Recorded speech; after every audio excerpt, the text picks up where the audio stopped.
नरेंद्र मोदी ने लोकतंत्र की हत्या कर दी है। नरेंद्र मोदी चुनाव आयोग पे कब्जा कर लिया है। नरेंद्र मोदी ने सीबीआई पे कब्जा कर लिया है। नरेंद्र मोदी ने ईडी पे कब्जा कर लिया है। नरेंद्र मोदी ने सुप्रीम कोर्ट पे कब्जा कर लिया है। नरेंद्र मोदी ने पूरी तरह से देश पे कब्जा कर लिया है और पूरी तरह से देश को हाईजैक कर रखा है। हर सरकारी तंत्र को गुलाम बना रखा है। इस तरह के तमाम बातें देश की जनता जनार्दन के सामने विपक्ष लगातार रट्टा मार के देती रहती है। जब चुनाव हारती है तो कहती है कि भारतीय जनता पार्टी ने ईवीएम को हाईजैक कर लिया था। जब चुनाव जीतती है, हार जाती है तो फिर वो बोलती है। सुप्रीम कोर्ट में विपक्ष कोई केस हारती है तो कहती है कि जजों को खरीद लिया गया था। अब यही तो हुआ। क्यों मैं बात कर रहा हूं कि चुनाव आयोग को बीजेपी ने खरीद लिया है, कब्जे में ले लिया है। इसी की बात करूंगा कि आखिरकार क्या सचमुच चुनाव आयोग को भारतीय जनता पार्टी ने, नरेंद्र मोदी ने हाईजैक कर लिया है। इस तरह के तमाम चीजों की बात करूंगा और कहीं ना कहीं एक चीज की झगड़ा हो रही है और वो झगड़ा हो रहा है इस सिंबल का। पूजनीय बाला साहब ठाकरे जी की बनाई हुई शिवसेना के इस साइनेजेस के लिए, इस सिंबल के लिए, इस नाम के लिए लगातार 2 सालों से झगड़ा चल रहा था, जिसका फैसला आते ही पूरी तरह से नरेंद्र मोदी पे लांछन लगाना, नरेंद्र मोदी को निशाने साधना, इस तरह के तमाम चीज शुरू हो गया। कह दिया गया है कि केंद्र सरकार ने और भाजपा ने पूरी तरह से चुनाव आयोग को हाईजैक कर रखा है। इन तमाम चीजों की चर्चा इस एपिसोड में करूंगा कि क्या सचमुच भारतीय जनता पार्टी, अमित शाह, नरेंद्र मोदी ने मिलकर चुनाव आयोग पे कब्जा किया है क्या। इस तरह की तमाम चीजों की बात करूंगा। तिवारी भैया नमस्कार, आप देख रहे हैं तिवारी भैया, मैं हूं वेद प्रकाश। दरअसल इस साइनेज के लिए, तीर धनुष और शिवसेना के नाम के लिए लगातार खींचातानी चल रहा था। उद्धव ठाकरे गुट और इधर सिंधे गुट ये लगातार झड़प में लगे हुए थे कि किसको ये साइनेज मिले। लेकिन अंततोगत्वा चुनाव आयोग ने ये फैसला दिया कि ये जो साइनेजेस है, ये चीजें हैं, ये जो चुनाव चिन्ह है, जो नाम है, वो सिंधे साहब को मिलेगा। और जैसे ही सिंधे साहब का नाम सामने आया, उसके बाद क्या था, रटा रटाया स्टेटमेंट जो लगातार अभी कुछ सालों से सुनने को आ रहा है। ईवीएम हाईजैक, मतलब विपक्ष चुनाव हार गया तो ईवीएम खराब था, विपक्ष चुनाव जीत गया।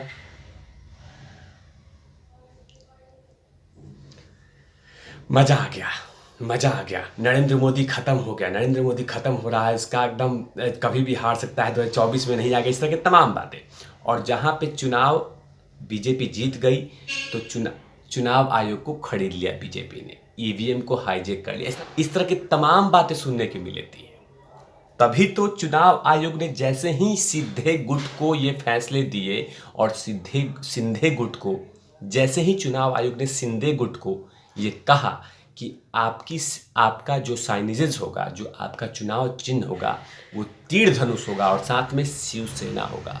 जैसे ही चुनाव आयोग ने सिंधे साहब को कहा कि आपकी शिवसेना होगी, जैसे ही चुनाव आयोग ने फैसले दिए और फैसले के बाद वही रटाया बुद्धि और वही रटा रटाया स्टेटमेंट जो प्रिंट आउट करके पहले ही से रखा हुआ है, वो कांग्रेस के ऑफिस में, शिवसेना के ऑफिस में, विपक्ष के ऑफिसों में रखा हुआ है कि ऐसे ही ताड़ना है, ऐसे ही बोली बोलना है।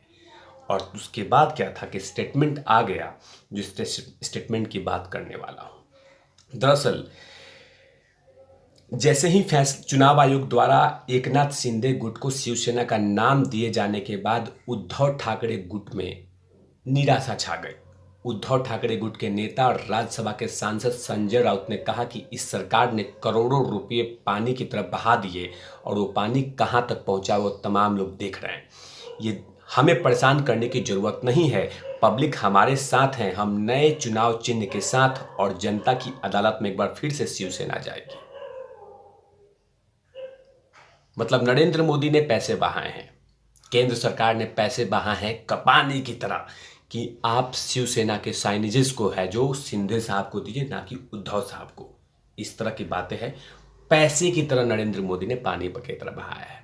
अभी कुछ दिन पहले बीबीसी के दफ्तर पे जब इनकम टैक्स ने छापे मारे थे तो तमाम चिलगोजे पत्रकारों ने कहा था कि इनकम टैक्स पे भी बीजेपी का कब्जा हो गया है। अब तमाम लोग को याद होगा कि जब ईडी लगातार महाराष्ट्र में छापे मार रही थी तो शिवसेना के नेता संजय राउत ने ईडी और सीबीआई को कुत्ता से कंपेयर किया था।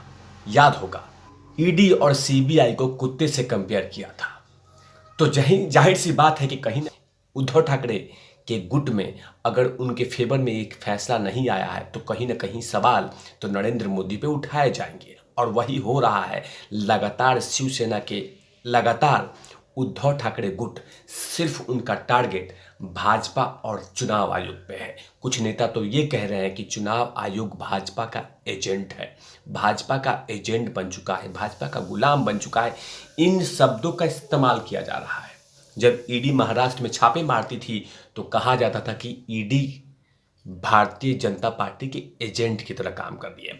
मतलब मीठा हाउ हाउ, खट्टा थू थू। जाहिर सी बात है, एकनाथ शिंदे ने हमेशा से कहा था कि मैं जो भी शिवसेना बना रहा हूं वो बाला साहब ठाकरे के सिद्धांतों को लेकर चल रहा हूं। और कहीं ना कहीं इन्हीं चीज को लेकर राज ठाकरे ने भी कहा है, बयान में दिया, राज ठाकरे ने भी कहा है इस फैसले के आने के बाद कि बाला साहब ठाकरे जी कहते थे कि सब कुछ खत्म हो जाएगा लेकिन रहेगा तो नाम।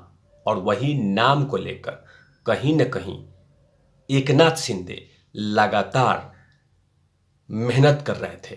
और उन्होंने कहा था कि पूजनीय बाला साहब ठाकरे के सिद्धांतों को उद्धव ठाकरे जी ने पूरी तरह से खत्म कर दिया था, बर्बाद कर दिया था। लेकिन बाला साहब ठाकरे के सिद्धांतों को मैं लेके चलूंगा और वही लगातार कर रहे हैं।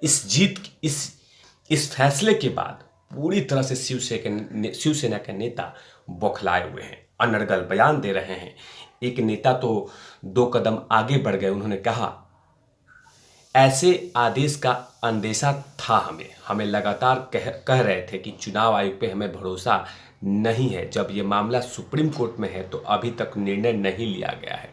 चुनाव आयोग का फैसला दिखता है कि वह केंद्र सरकार के अंडर में बीजेपी के एजेंट के तौर पे काम कर रही है। हम उसके निंदा करते हैं। लेकिन एकनाथ शिंदे ने क्या कहा, इस तमाम जीत पे जैसे ही उन्हें शिवसेना की तीर धनुष मिला है और साथ में वो साइनेजेस मिला है, उसके बाद उन्होंने कहा कि यह हमारे कार्यकर्ताओं की और सांसदों, विधायकों को, जनप्रतिनिधियों के लाखों शिवसैनिकों की जीत है और साथ में बाला साहब ठाकरे और आनंद दीघे साहब की विचारधारा की जीत है। यह लोकतंत्र की जीत है।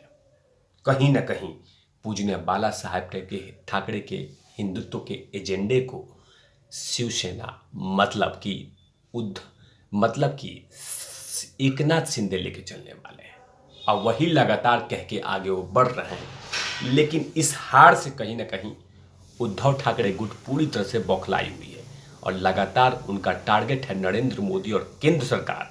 और ये कहा जा रहा है कि नरेंद्र मोदी पूरी तरह से सरकारी तंत्रों पे कब्जा कर रखे हैं। मतलब अगर ईडी छापा मारती है तो नरेंद्र मोदी ने फ़ोन किया होगा, सीबीआई ने छापा मारा होगा तो नरेंद्र मोदी ने फ़ोन किया होगा। अगर सुप्रीम कोर्ट में कोई जीत बीजेपी सुप्रीम कोर्ट में केंद्र सरकार की जीत होती है तो जजों को खरीद लिया होगा। इस तरह की तमाम बातें अभी और भी सुनने को मिलेगी और लगातार ये कहा जाएगा कि लोकतंत्र का गला घोटा जा रहा है। इन तमाम चीज़ों पे तिवारी भैया की लगातार नजर रहेगी। तब तक के लिए आप देखते रहिए तिवारी भैया। मैं हूँ वेद प्रकाश, कैमरामैन धूला ठीक है साथ ओपन आउट